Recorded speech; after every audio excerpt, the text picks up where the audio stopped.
and welcome. Hi, Jennifer. Hello. Hi, Amber. It's good to be here. Oh, I'm so glad to have you here. I wanted to go ahead and start with introductions today. Our conversation is going to be specifically about ADHD, mindset, and boundaries. It's going to be a great conversation. I just know it. I'll Mhm. go ahead and introduce myself to start with. And my name is Amber, and I am an ADHD coach. I'm an ADHD educator, and I am a proud ADHDer myself. Awesome.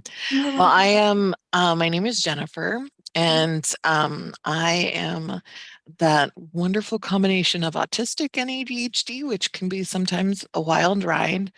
Um, I am a retired therapist and currently working with folks in the role of an expansive mindset coach.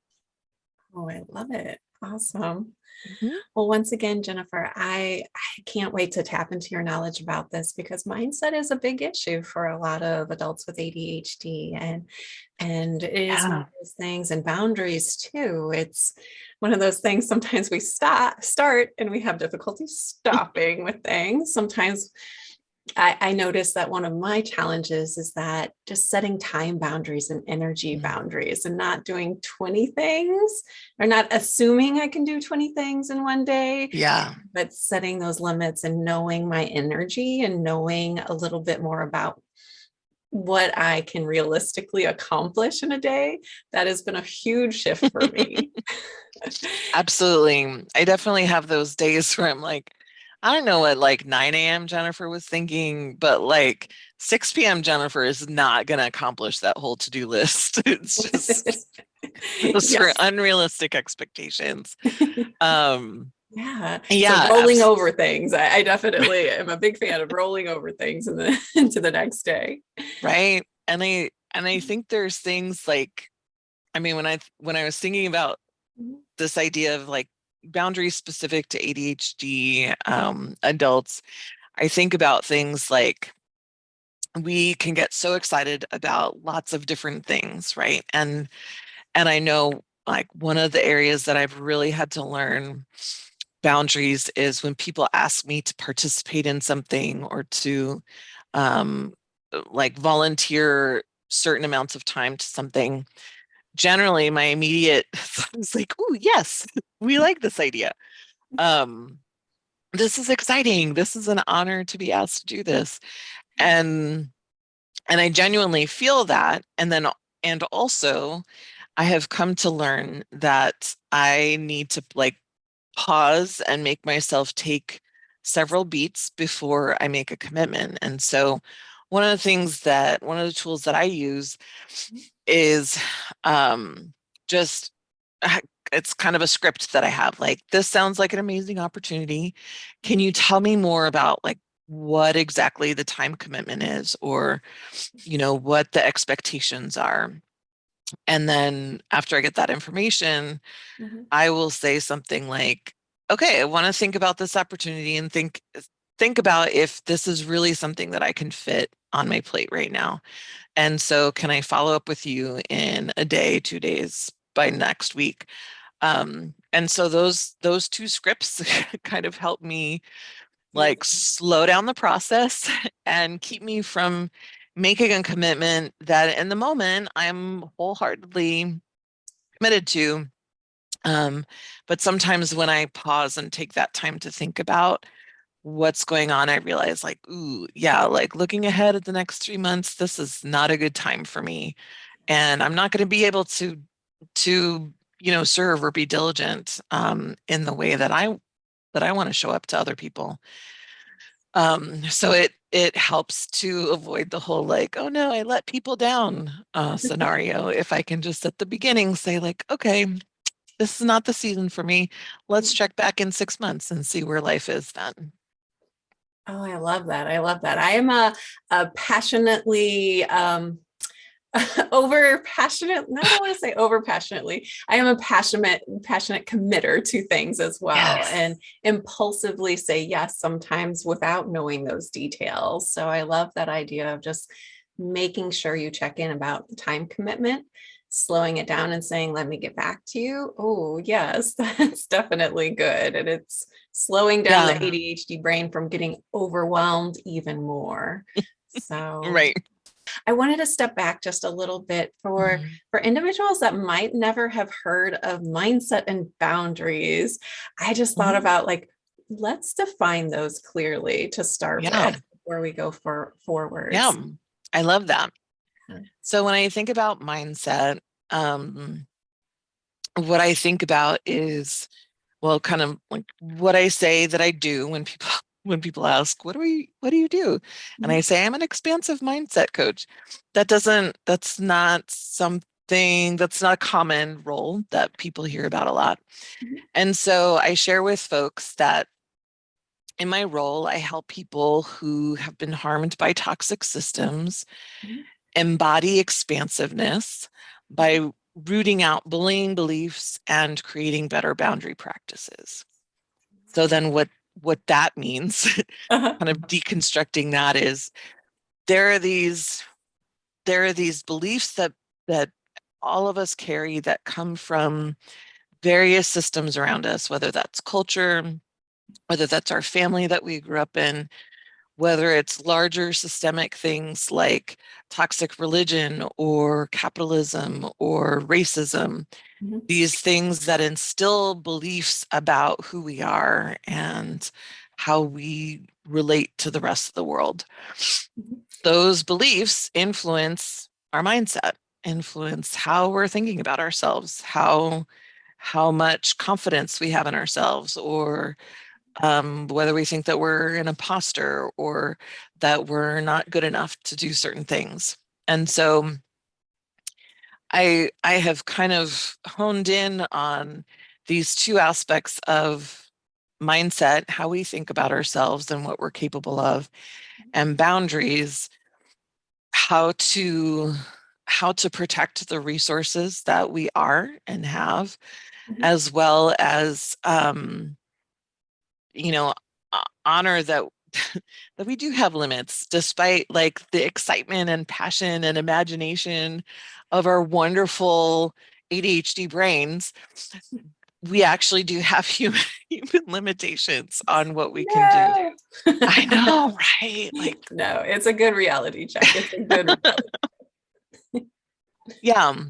So I see these things as kind of the focal point of the work that I do with folks. And, a lot of times, especially for folks who are late identified, as in like Mhm. not identified as ADHD until adulthood, which is me. Like, it's just been in the last couple of years and I'm in my 40s.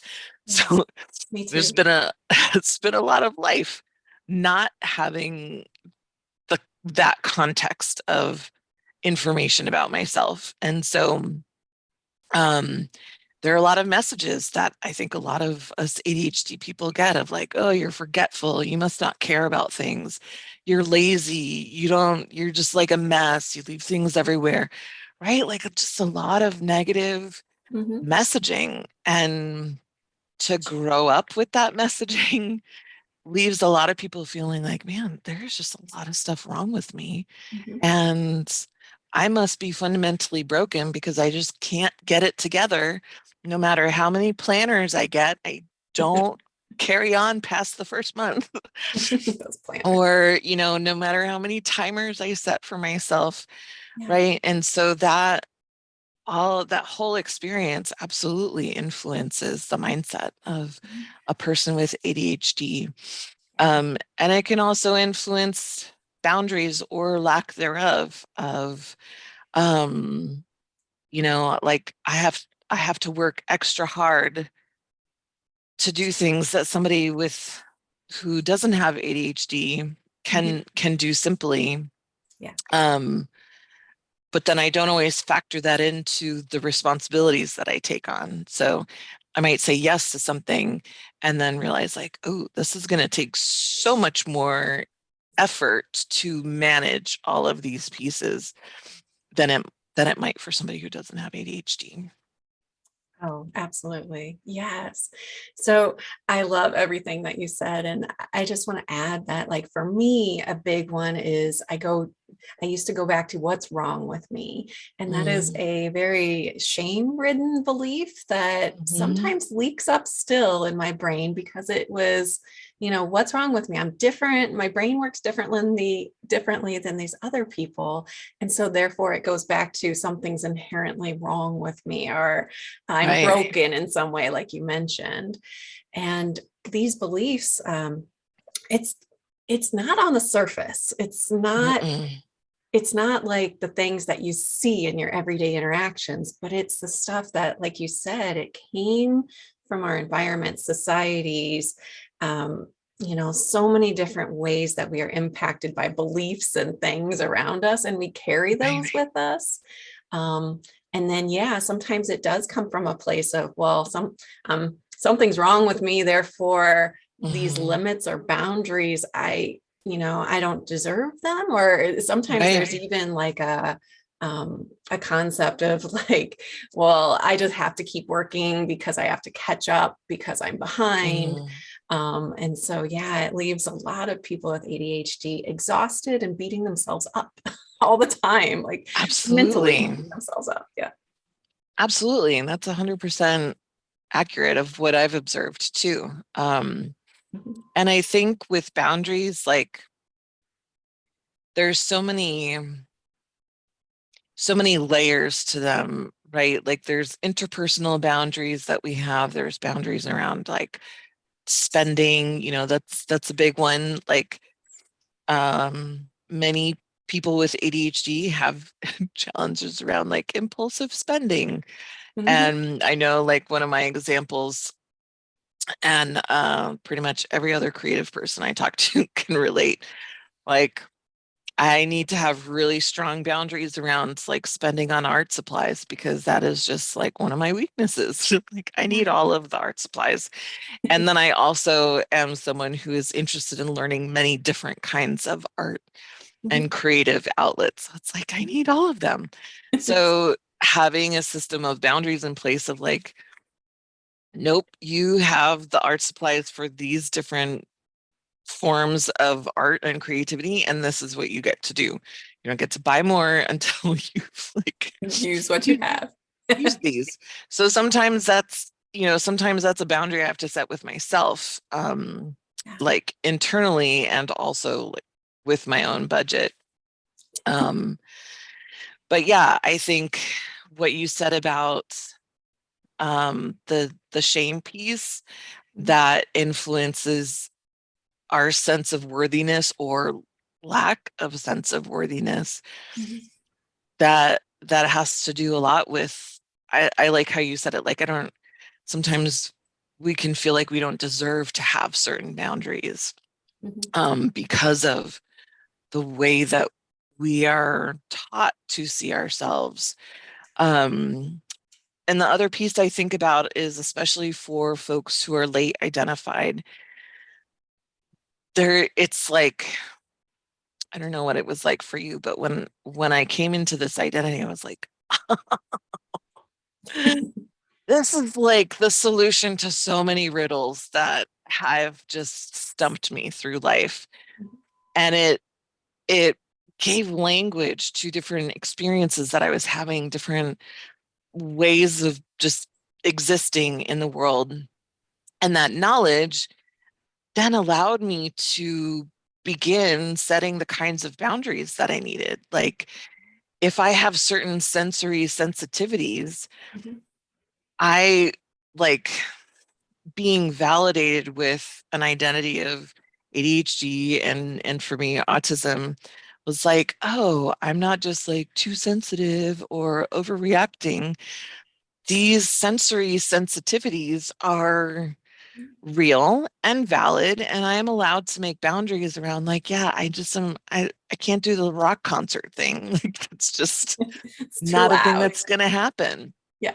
Um, and knowing where my limits are there. So even with like different social engagements that, maybe in the past, if I wanted to decline, then I was like talked out of it, like, oh, come on, you can do it. It's fine.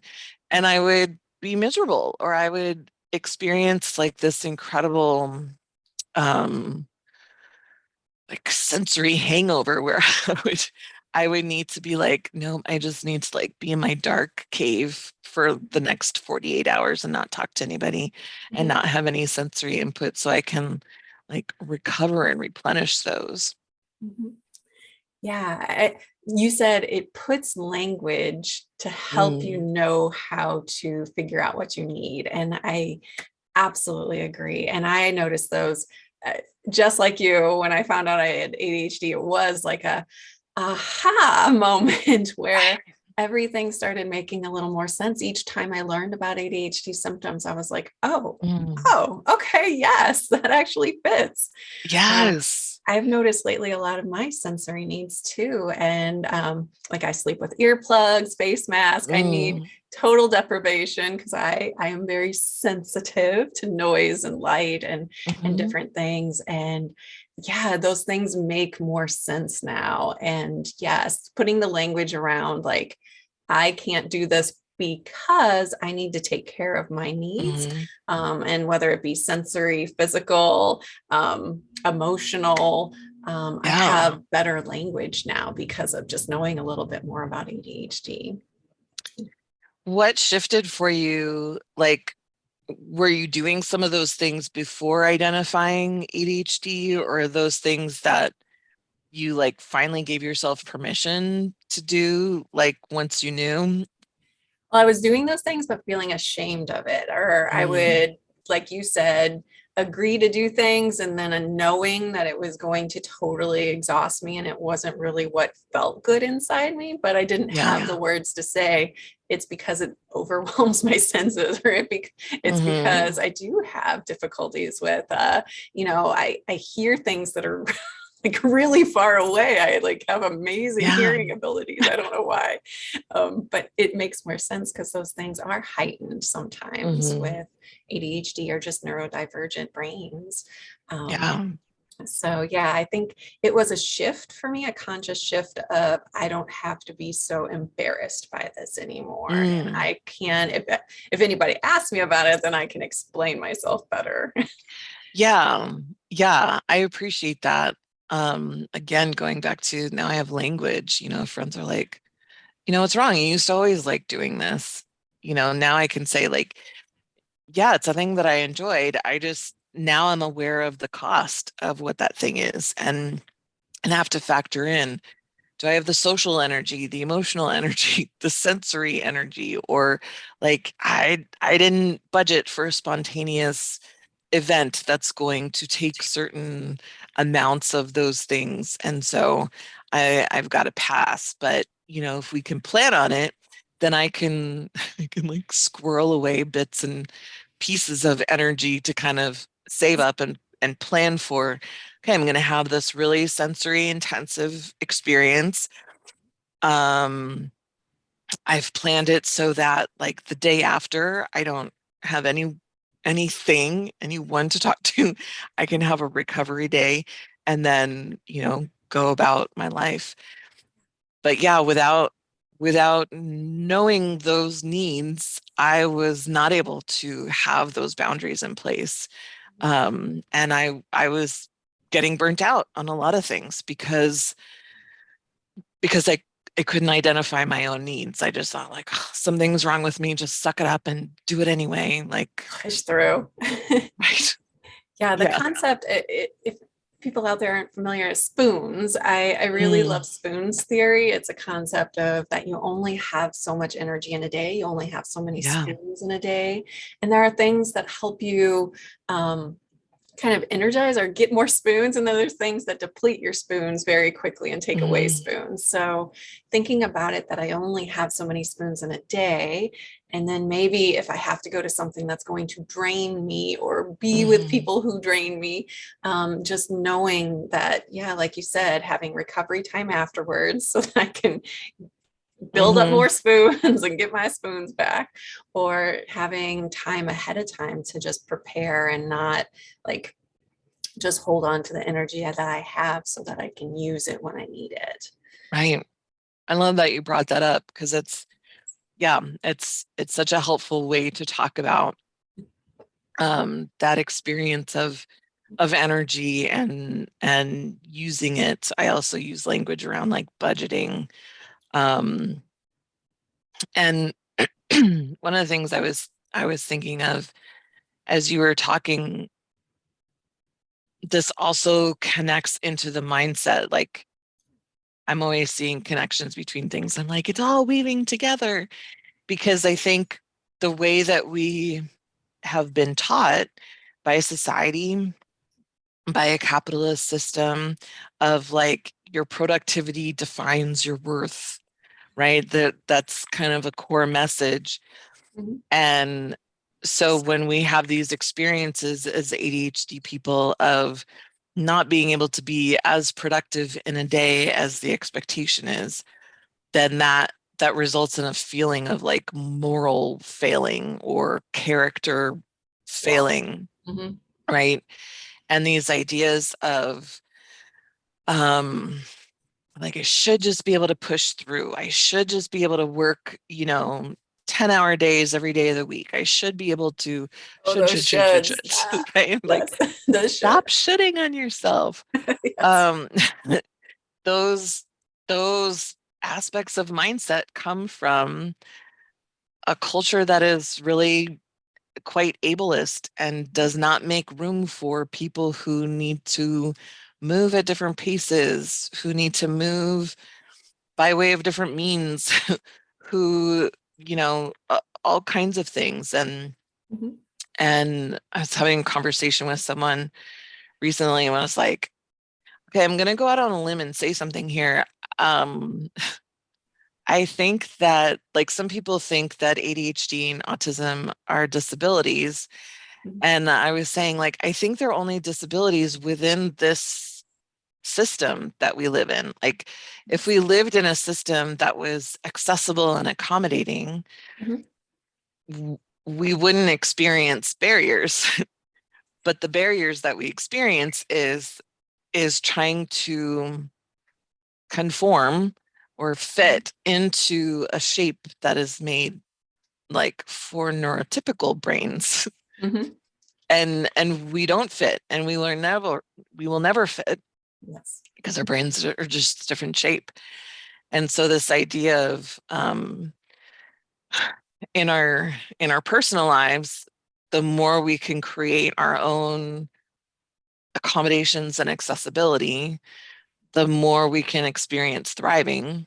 For instance, many people who throughout the pandemic moved from working in an office setting to working remotely at home Yes. had the experience of, oh, wait a minute, like when I can have the kind of lighting, temperature, I can sit the way that I want to sit, curled up in a blanket or Yeah. whatever, like I function a lot better.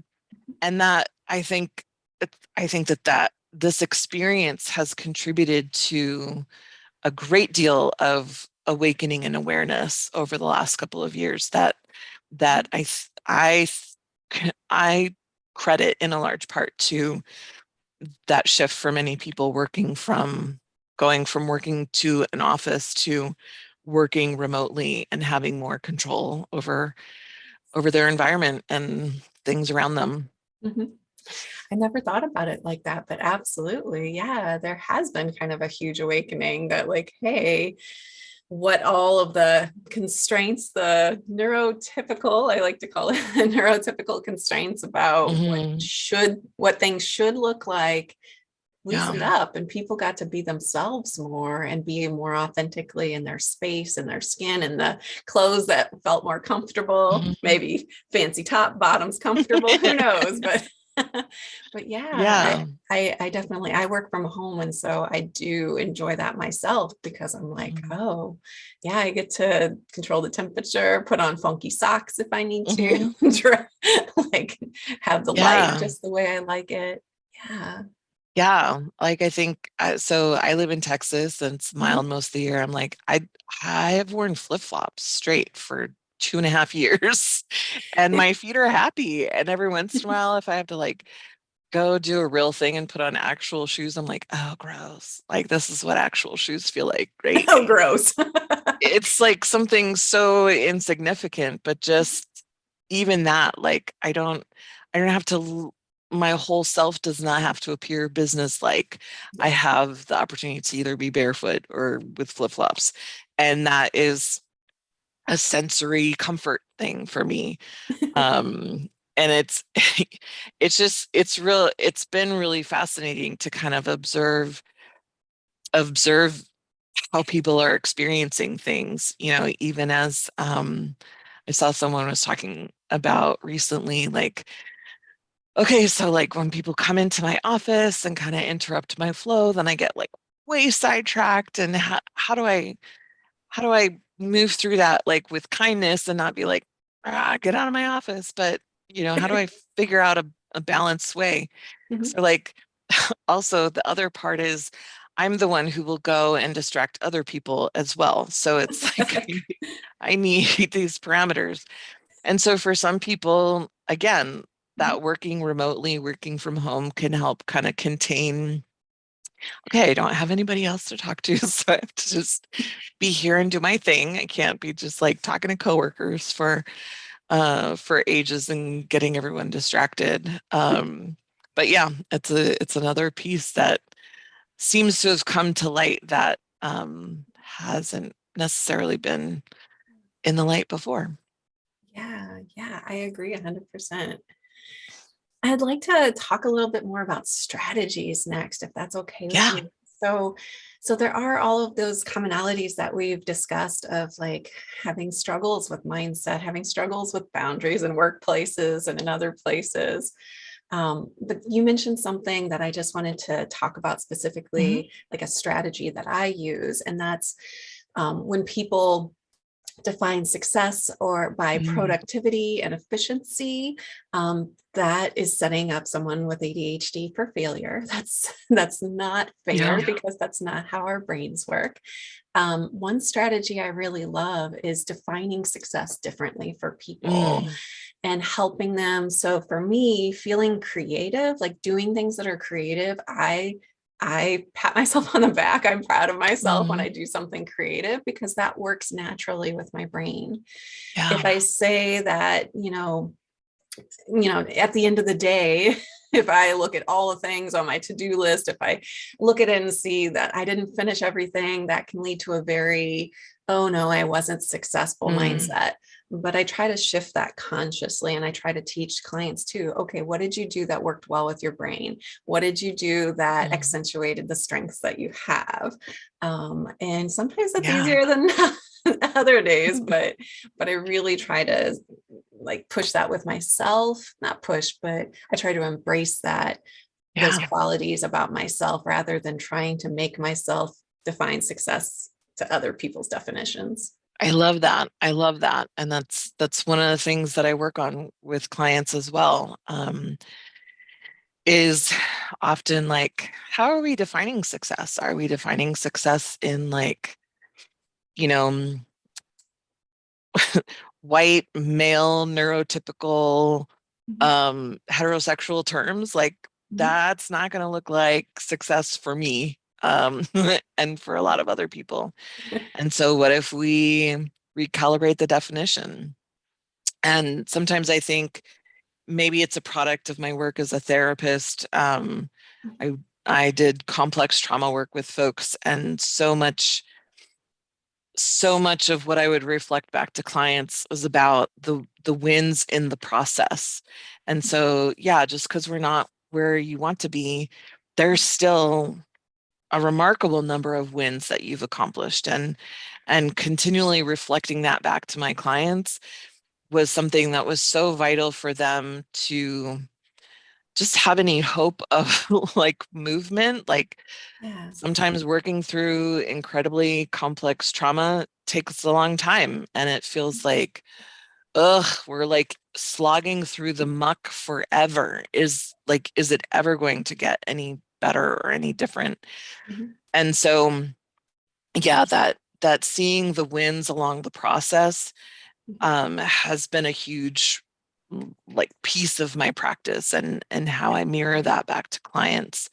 Mhm. Because I think, I mean, there's so many teachings about like the the failure or the mistake is not the problem. It's like if you didn't get back up again after that, or if you didn't try again. So oftentimes our failed attempts teach us things Absolutely. that then inform an improved an improved option of that thing, or an improved system or process. And then we put that into play, and maybe that one doesn't work either, but that taught us even more. And so, yeah, absolutely reframing what success is from kind of the standard, it's money and it's rank and it's, Getting a million things done in a day. No. right, right. Yeah, I love that. And I think that's key for, again, that's key for healthy mindset, and it's key for just kind of keeping that shame out of the picture. And with that, I think, I mean, you did this with your example of redefining success. One of the reasons why I point to these bullying beliefs that come from toxic systems is it externalizes the problem, or the villain, we might call it. Like, the toxic systems are the villain, not something internal, not something personal. And so when we can externalize the problem and then be like, oh, yeah, F those systems, like they don't they don't get to tell me who I am. They don't get to tell me about myself. That's not in actual alignment with me. It it sheds the shame very quickly, and it also makes it more of an easy fight, I think, because it's like, oh, I'm not fighting with myself. I'm fighting with this thing that, like, the system is specifically designed for us to not thrive in it. And so, like, oh, okay, well, there's not something wrong with me. Like, the system is designed to keep me not thriving. So the system is working and I'm working. Okay, we need to find a way to, like, exist differently within the system. Or embrace a new system. I like thinking Yes, about it that way, that I'm a big, like, I want social justice. I want there to be yes, people embracing neurodivergence and neurodiversity. Is it there yet? No, it's not there yet. we're working on it. Yes, we're working on it. But it absolutely is, like, recognizing that that system is out there. How your brain works is perfectly okay. It is Mhm. different than other people's, and that's okay. And yeah, it's sometimes for me, like, I want to be angry about stuff, but then I also want to Mm. just be like, I just want to be me and I just want to be Right. accepted for who I am. So I sometimes Yes. find little huddles. I noticed a lot of my friends have ADHD, and we create little communities where it's like more accepting than the bigger systems. We're like Yeah. a bubble of safety almost for each other. Um, Yeah. And normalizing, like, Mhm. when you have a bunch of other neurodivergent friends and other friends with ADHD, then that becomes the normalized culture, right? Instead of a neurotypical normalized culture. Mhm. Um, One of the things that was on my mind, or is on my mind, to share in terms of resource and strategy. Mhm. I'm not sure, can't remember if we've talked about this, but Casey Davis of Struggle Care, also on TikTok, I think she's under Domestic Blisters. Okay. She's one of my favorite, all-time favorite ADHD resources. She just launched a book, like how to keep up with your depression house or something, and a podcast. One of the things that has been so powerful about her message is, at the core, Mhm. she's always coming back to dirty dishes is morally neutral. Piles of laundry is morally neutral. Mhm. Like, untidy spaces is morally neutral. And that has been such a healing message for me to receive over and over again, Great. because I know for me growing up, like, I don't know if it was growing up in the religious way that I was raised, there's a lot of messaging that links cleanliness with morality. And even these phrases like cleanliness is next to godliness. Mhm. Those are things I grew up hearing, right? Yep. And so the Belief idea, system or belief of another system that may not fit with ours. Yes. right. And that's this bullying belief that makes Mhm. that adds this other layer of like, I have mess, so I am like failed human, not just like lazy, which is harmful enough in itself. So I love the way that she approaches her messaging. She's ADHD herself, and so she she provides all these videos about like, look, if it makes sense for you to just have a laundry basket that lives in your living room, so whenever people take off socks or whatever, it just goes there, do that. There's no rules against Yes. having a laundry basket that lives We make the in rules. your room. Right. She talks a lot about like, you make your house work for you. Mhm. It doesn't have to look like catalog pages. It doesn't have to look like, Thank you God. know, some home and garden show house. And that has given me so much permission to be able to think differently about, oh, I get to set up what works for me. So if like 4 laundry baskets in the bottom of my closet works, I'm going to do it. Like there's no rules against that. Yeah. And so that's one of the resources that I share with folks, just because I think it's been so helpful to like be given this compassionate permission Yes. to think differently about how I approach things, and to also think differently about how I view myself in the process. Yeah. Compassionate permission for Mhm. love that. I just want to hold on to that in my brain for just another second. Yeah. Because Yeah. it is disconnecting from the shame, Mhm. connecting to more compassion for ourselves, for the way our brain works, and then finding new systems that work for us that this person, it sounds like she comes up with pretty cool systems and shares them in her social media and blogs and podcasts. And Yeah. it's, what she does may not work for me, but it gives us ideas and it gives us acceptance out there, a Right. validation that other people have messes in their living room. I Mhm. do have actually shoes and socks in front of me on my desk, so just had to Yeah. shed them, and that's okay. Oh. One of the things I love about virtual, like this is all that you can see, and you don't know what is outside of the camera lens.